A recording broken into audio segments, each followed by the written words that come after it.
Okay, so this is our last chapter of Humphrey. It's chapter 15 called Suggestions and Surprises.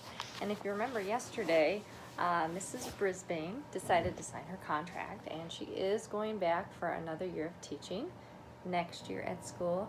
And Mr. Brisbane actually got a job at Maycrest Manor as a recreational person. So everyone's really excited. So let's finish it out. Last chapter. "That's what she said, Og," I told my froggy friend later that evening. She wondered if she even really made a difference to the classroom. Boing, boing. He sounded truly alarmed. "I know," I answered. "No matter how much I try to tell her that everyone appreciates her, she doesn't understand." Boing, boing, boing. Well, at least Og seemed to get it. If there was just a way to get all her students together to thank her for all that she's done, boy, would she be surprised. Og took a huge dive into his tank and splashed noisily. I remembered what Mr. Brisbane told me on the way to Maycrest Manor. He said they were having a surprise party, and I was the surprise. "Og, we should give her a surprise party," I squeaked excitedly. I could just see it. Og splashed like crazy. He wouldn't have any water left if he kept it up. But how could a tiny hamster and a small frog manage to throw a party? "We wouldn't have to give the party," I continued, "if we could just suggest it to someone like Aldo or a parent, or maybe Principal Morales." Og was silent. Maybe he was thinking. I was thinking too. I was thinking that Mrs. Wright said that the principal had a suggestion box outside his office. If I could just put a suggestion in that box, maybe he would give a surprise party for Mrs. Brisbane. I quickly told Og my idea. His response was quick. "Boing, boing, boing, boing, boing." "Great," I answered. "All I have to do is write the suggestion and take it down to the office." The fact that my writing was tiny and hard for humans to read, and the fact that I had no idea where the principal's office was, did not discourage me one little bit. Now I had a plan.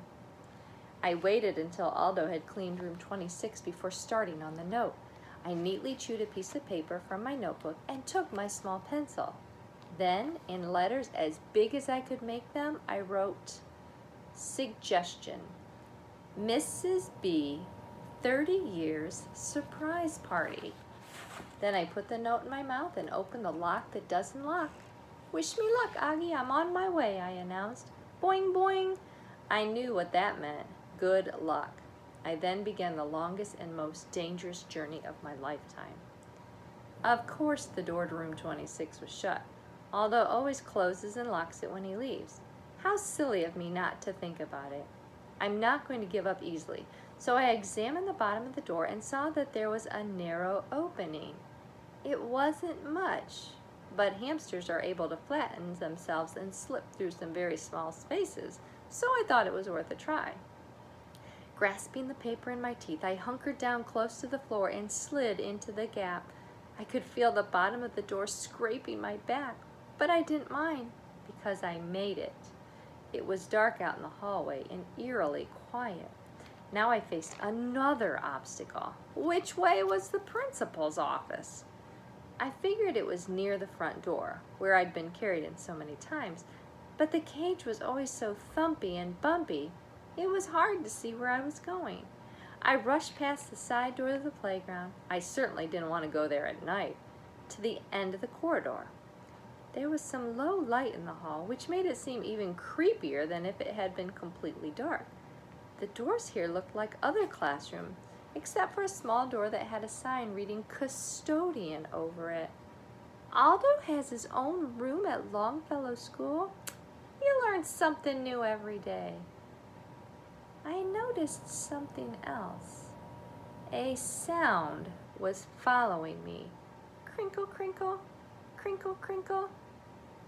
I stopped a second, and the sound stopped too.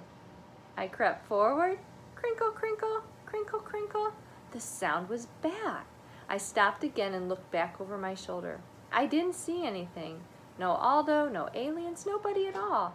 And when I turned back, the piece of paper I was holding in my teeth brushed against the floor. Crinkle, crinkle, crinkle, crinkle. Phew, that was the sound I was hearing. I was following myself. I reminded myself to tell Og that part of the story when I got back, but first I had to find that suggestion box. I hurried down the hallway, glancing at each door. Then I looked straight ahead. There was the front door. And across from it was a big glass window and an even bigger door, bigger than the other rooms I had ever seen. I moved closer and read the sign over the door. It said, Principal. Joy, joy, joy! I scurried as fast as I could toward that wonderful door. All I had to do was drop my note in the suggestion box and race back to room 26, and my mission would be complete. Crinkle, crinkle, crinkle, crinkle.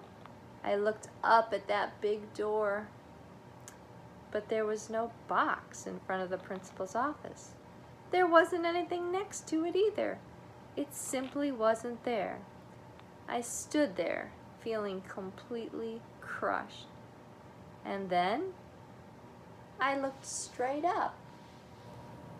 There was a large box attached to the door, way above my head. I backed up so I could read the writing on it. Suggestion box. That was great, but how was I supposed to get up there? I couldn't climb up the side of the doorway because it was completely smooth and there was nothing to hang on to. Even though I'm quite an acrobat, I certainly couldn't jump that high. I remembered once when Richie and Seth made little airplanes by folding pieces of paper and throwing them. Oh, I wished I had paid more attention. I considered making an airplane out of my suggestion, but I couldn't figure out how to make it sail up to the box. And just then, I heard the familiar squeaking of Aldo's cleaning cart. Normally, I was delighted to see my friend, but this time, I didn't want him to find me outside of my cage.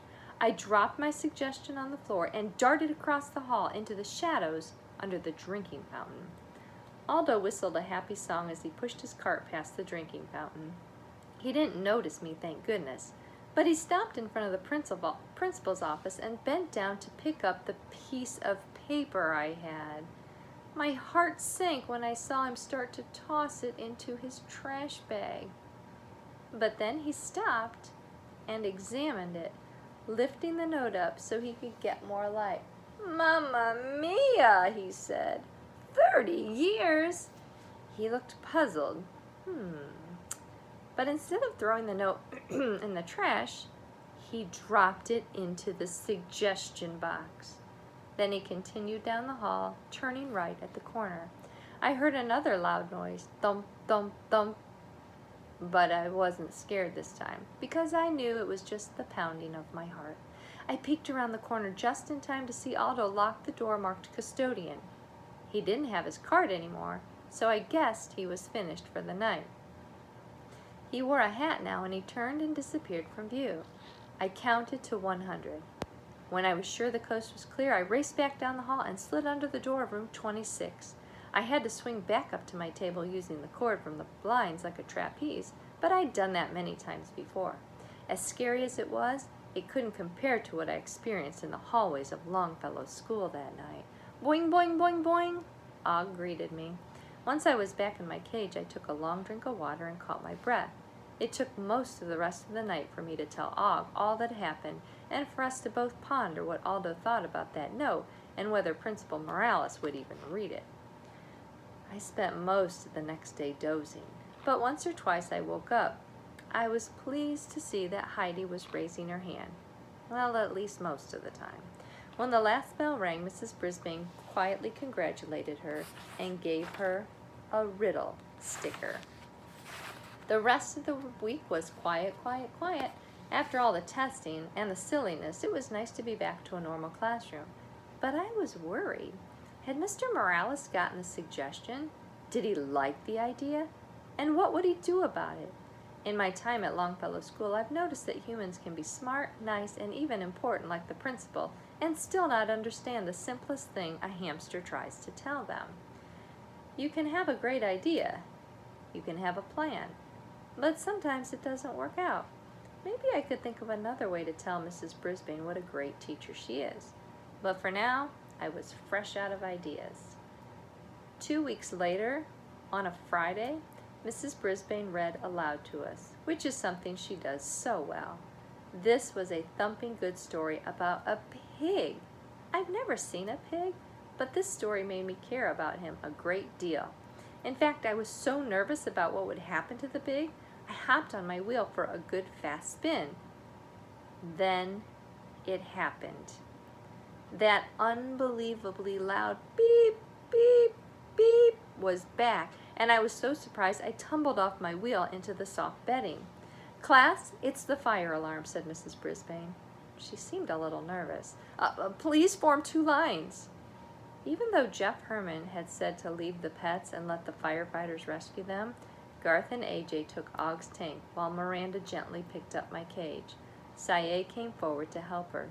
"Children, no," Mrs. Brisbane said. "Please," asked Miranda. We were already at the door. Mrs. Brisbane shook her head. "Oh, just go ahead and take them." Before I knew it, we were out in the hall where all the other classes were lining up. In the distance, I heard the screech of Mrs. Wright's whistle. And then we were outside. Oh, it was such a beautiful day. I was hoping there wasn't a real fire, not here or anywhere. But if there was, I was prepared to stop, drop, and roll. As I looked around, I noticed that the playground looked a lot different than the last time we had a fire drill. For one thing, there was a big shiny fire engine parked near the swings. Sitting on the top of the fire engine was our old friend Jeff Herman, smiling broadly. A small stage had been set up with a microphone, and sitting on the stage was none other than Mr. Brisbane in his wheelchair.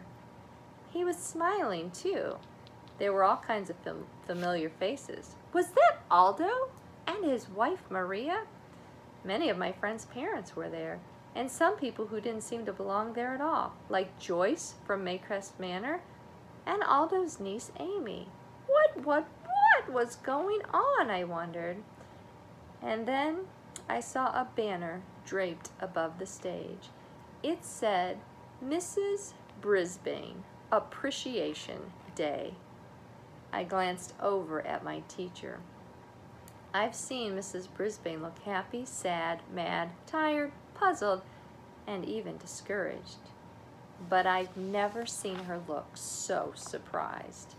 Mr. Morales stepped up on the stage and tapped the microphone. "Ladies and gentlemen, students, we are gathered here to honor one of Longfellow School's greatest assets, Mrs. Sue Brisbane of room 26. For 30 years, she's been informing, supporting, and inspiring students in our community. And I think it's time that we all said, thank you." The crowd cheered wildly. "Thanks, thanks, thanks," I shouted as loudly as my little lungs would let me. I heard an enthusiastic boing, boing, boing behind me. The principal continued.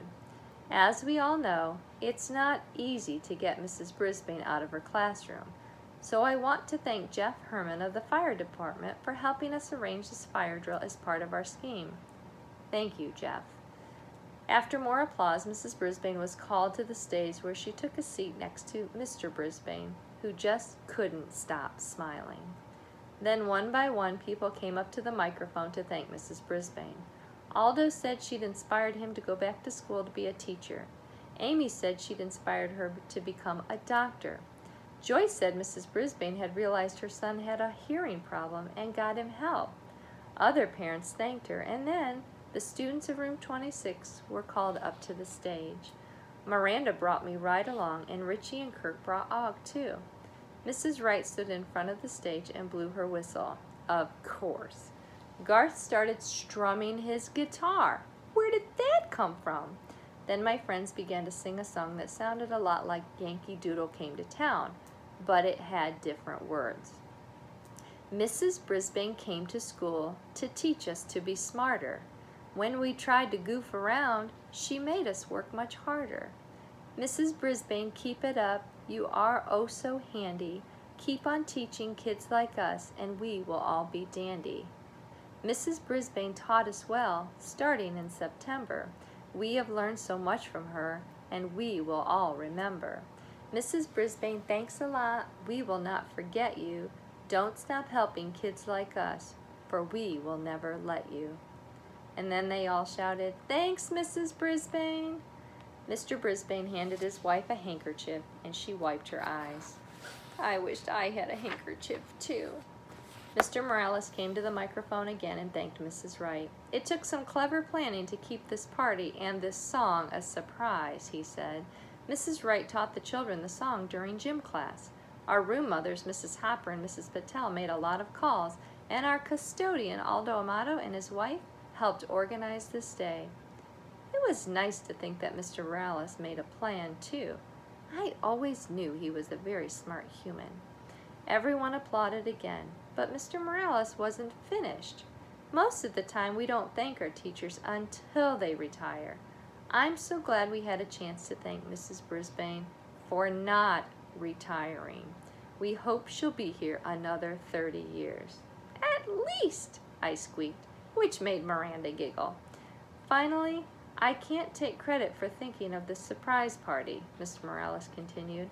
I have to thank an unknown person who left the suggestion in my suggestion box.